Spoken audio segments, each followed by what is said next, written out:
the spirit of this child. And we believe in life and in the strength of love, and we have found the time to be together,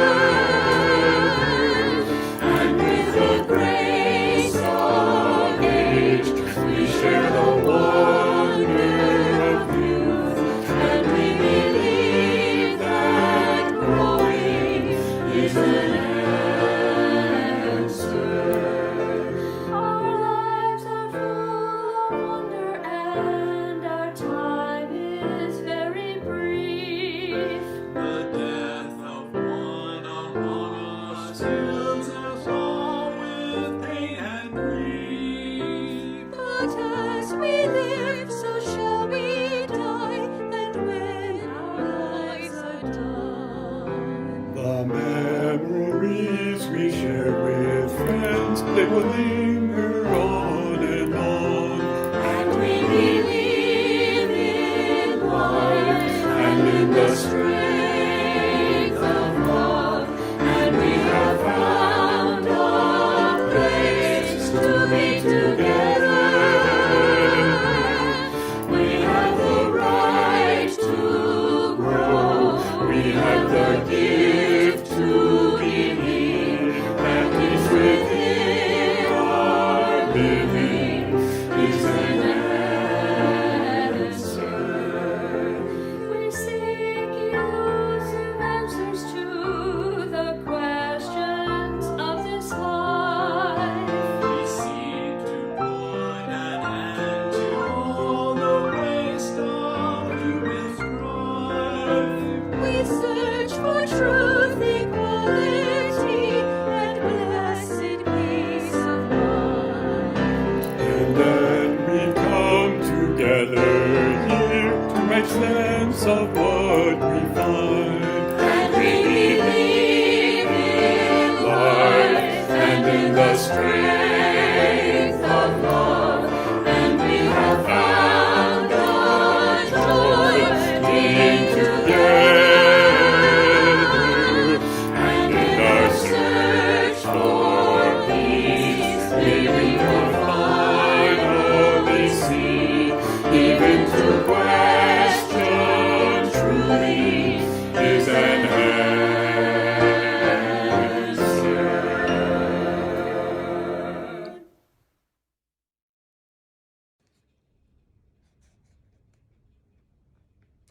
I'm Charlene Farley, a member of the Unitarian Universalist Fellowship on the Emerald Coast.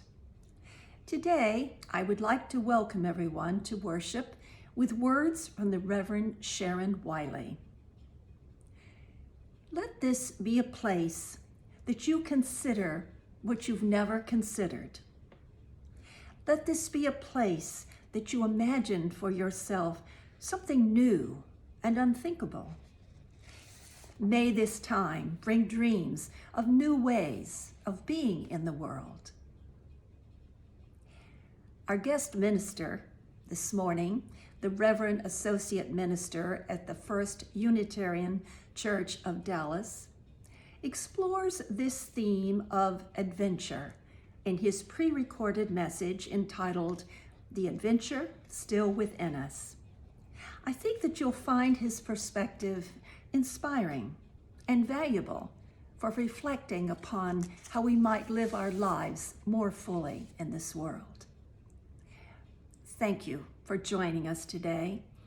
If you're new to Unitarian Universalism and would like to know more about our liberal faith, then please visit our website at uufec.com and on our Facebook page. And if you'd like to subscribe to our weekly electronic newsletter, then write us at admin@uufec.com to be placed on our mailing list. Thank you. In the soft light of the flame, may our lives shimmer anew. May we notice a new possibility in those relationships that seem lost. May the turning of the year give birth to a dream. May the emerging light pull a new story into view. May what is give way to what might be. May we believe again in the world we imagine.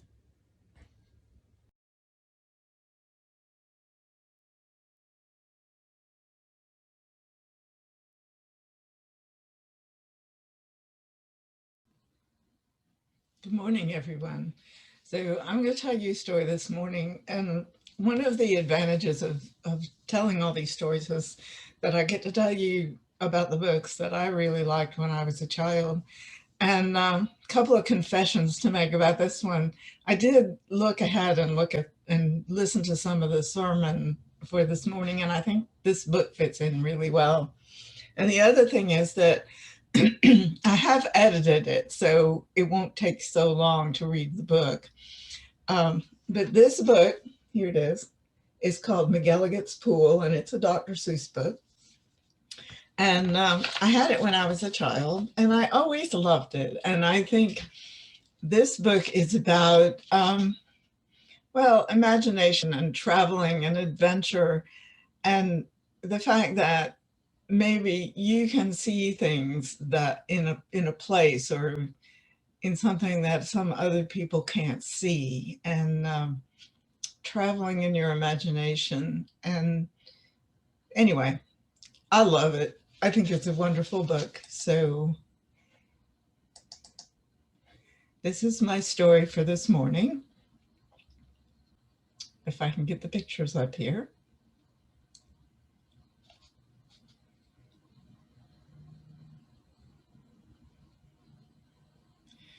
So this is McElligot's Pool by Dr. Seuss. Young man, laughed the farmer, you're sort of a fool. You'll never catch fish in McElligot's pool. The pool is too small and might as well know it. When people have junk, here's the place that they throw it. You might catch a boot or you might catch a can. You might catch a bottle, but listen, young man, if you sat 50 years with your worms and your wishes, you'd grow a long beard long before you'd catch fishes. Answered Marco, it may be you're right. I've been here 3 hours without one single bite. There might be no fish.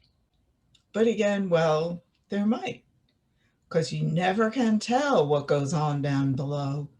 This pool might be bigger than you or I know. This might be a pool like I've read of in books, connected to one of those underground brooks, an underground river that starts here and flows right under the pasture, and then, well, who knows?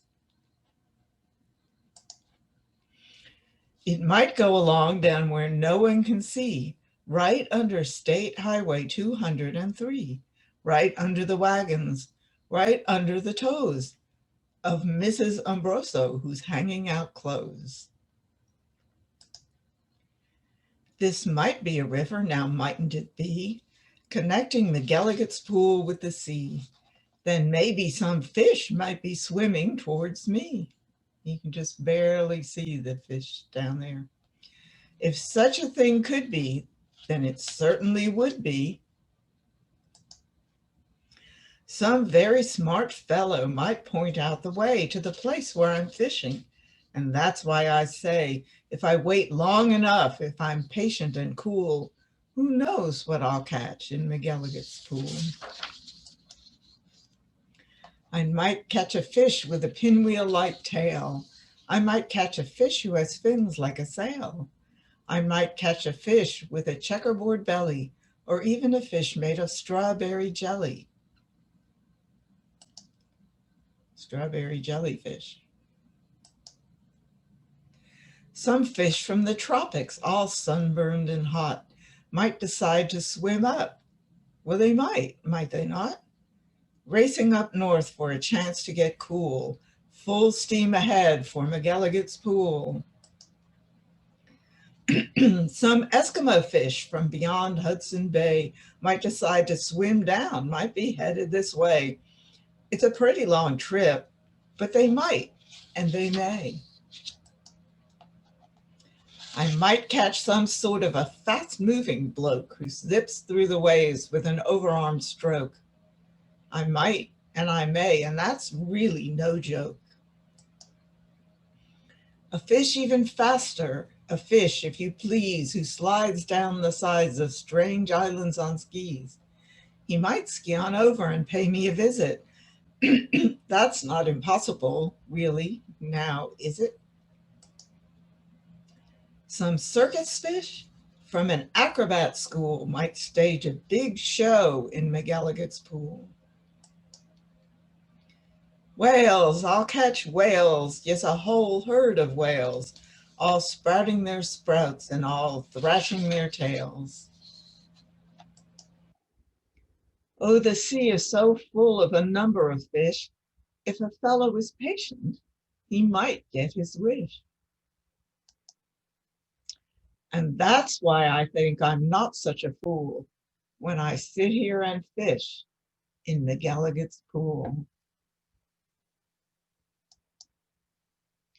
So I think that's a wonderful story. And when you hear the sermon a little later and you'll hear the story that he tells about the woman that found all the fossils on the beach in England, and people thinking that she would never find anything, and yet she kept on looking and kept on digging and wasn't giving credit for it. I think this was a great story about finding things in a place where nobody else thinks there's anything to be found. So I thank you for listening to my story, and I will see you again.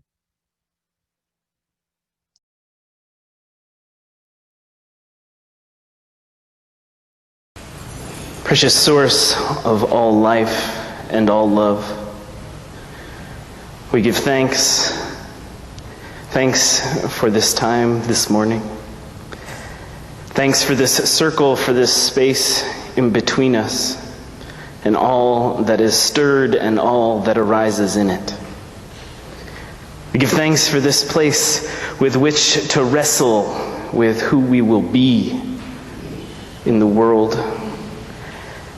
Thanks for this house which demands of us not a cheap grace or an absolution, but which spurs us to dig deeper into these beliefs which we hold dear. We give thanks for this cloud of witness as we pray together.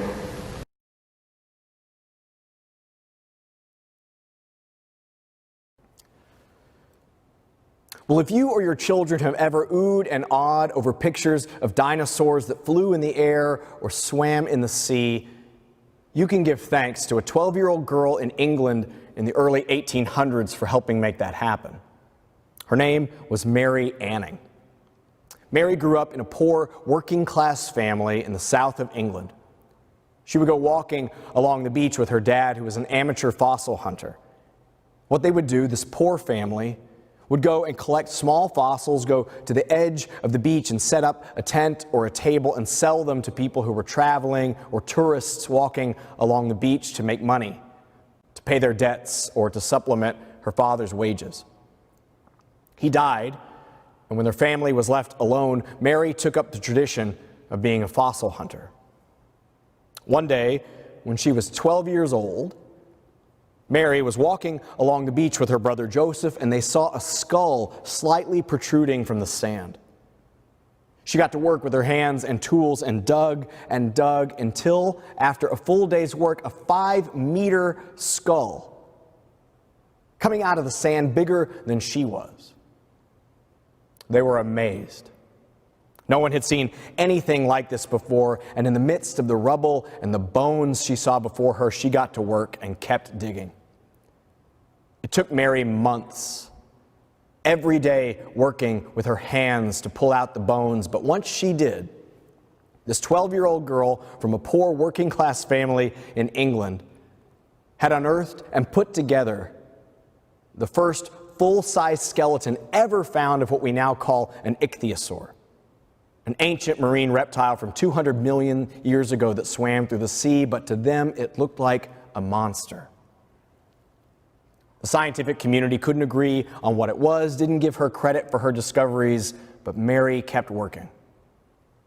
A few years later, she, along that same beach, with the same tireless effort, was the person who unearthed and dug up the first full skeleton of a plesiosaur. That's the one that looks like a Loch Ness monster. Years after that, she was the first to discover a dinosaur with wings, or a flying reptile with wings, what became called a pterodactyl, and she found the first full skeleton of that creature along the same beach. She had a friend who used to draw sketches of what she described to him from her images in the bones, and some of the first drawings of ancient reptiles and dinosaurs came from that pair. The most unlikely of characters, an uneducated, working-class girl from the south of England, gave rise to one of the most prolific discoveries in paleontology, so much that she was called the princess of paleontology, but should rightly be called the queen. What Mary saw in the bones was magic, and everybody else missed it. She would go walking along that beach in search of the stories of those bones in all kinds of weather, but she particularly liked to walk along the beach after heavy, powerful storms, because they kicked up the sand and the rock, and the bones and debris would be easier to see the specimens. There was no blueprint for her to create these stories from the bones. This was before Darwin had published The Origin of Species. There was no pterodactyl or ichthyosaur or other dinosaur models to build from like you and I would. All she had was the bones, the debris. And what she did was create magic and a beautiful story from them. And this can be true for us too. What do you think you can retell from the bones of a life or a country? What do you think you can see in what other people find to be debris or decay? Can you look in your life and identify the bones and look at them with courage and put them back together in a way that tells a living, adventurous story? Or in a tumultuous, polarized time in our country where it feels like there is debris everywhere, will we take those pieces and put them back together in a way that makes magic or just feels like dead bones? One of my favorite teachers of spirituality in the Bible is a man named Rob Bell. He's a former megachurch pastor who's now taken a different tone in life with books and podcasts and speaking tours. And in his book on the Bible, he lifts up this little Greek word that for him means everything. In the book of Ephesians, the writer Paul says that what God is doing in the word is this Greek word called anakephalaiosis. Basically, it means retelling the world over and over. The idea is that no matter what has happened in our life or our country or our community, no matter our suffering, our pain, our alienation, a God of love is retelling us and retelling the story of the world over and over, picking up the pieces, putting them back together again, and having a story that looks like redemption and love and courage and magic.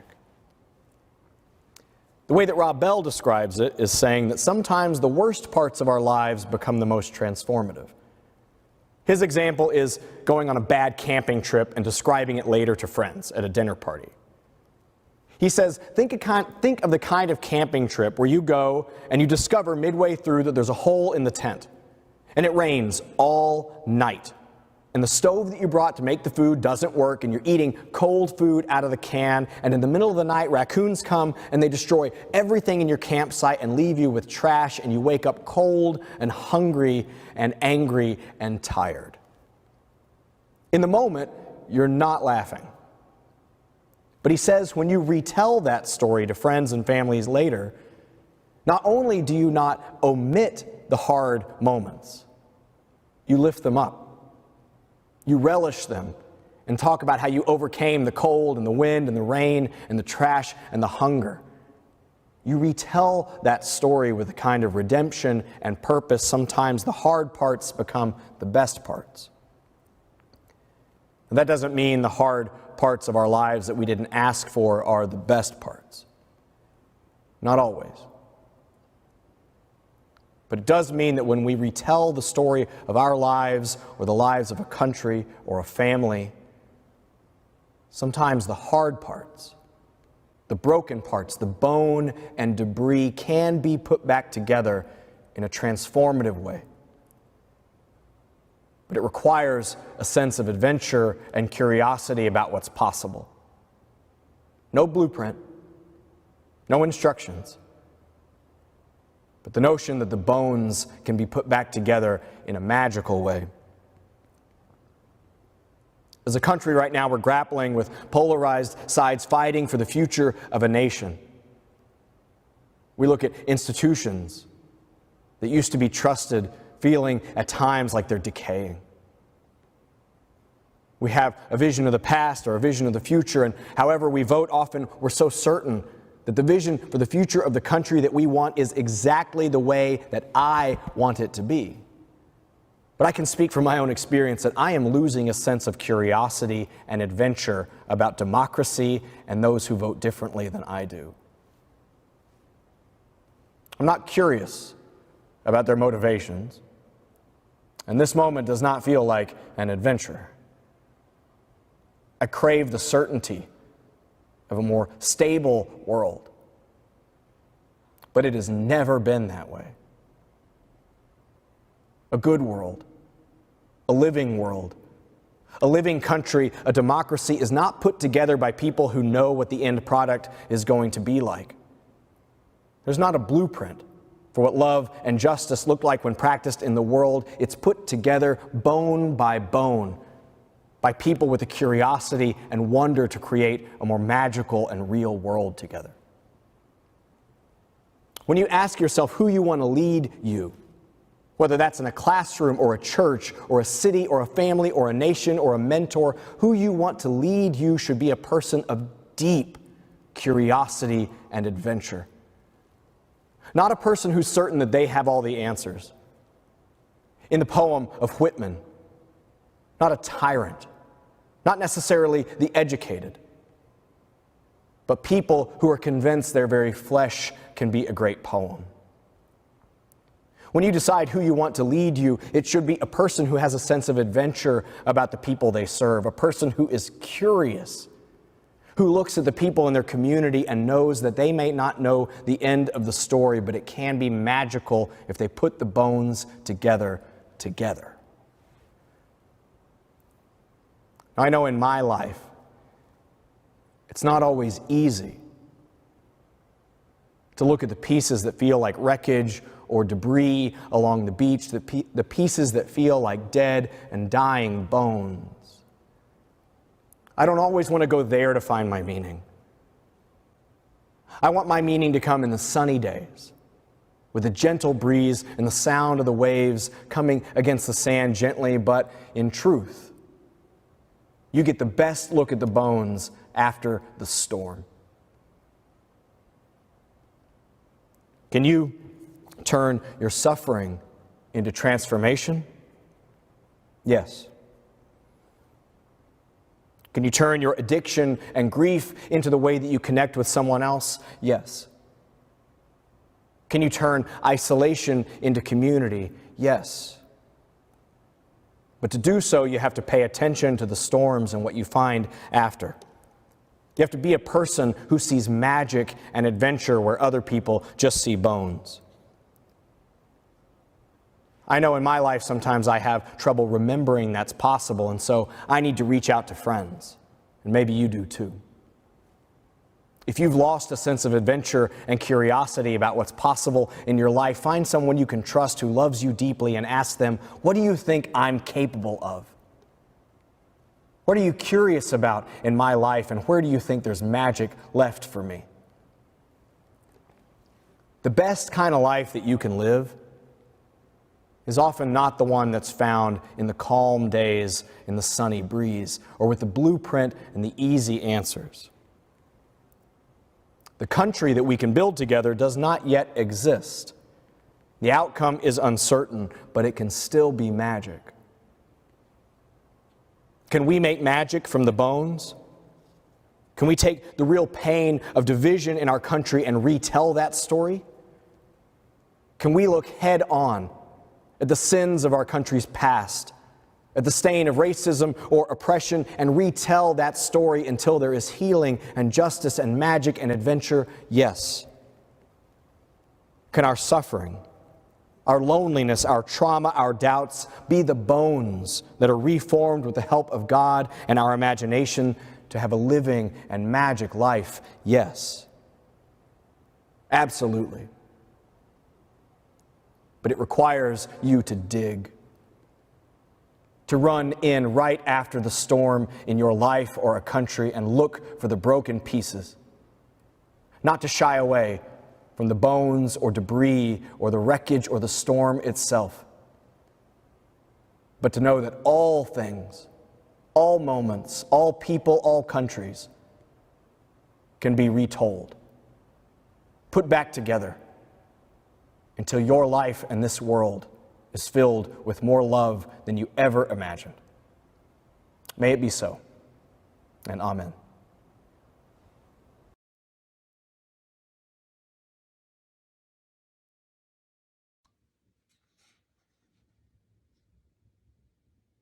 We leave blessed by our connections to one another, to the Spirit of life. Walk lightly, that you see the life that is below your feet. Spread your arms as if you had wings and could dance through the air. Feel the joy and the breath in your lungs and the fire in your heart. Live to love and be a blessing on this earth.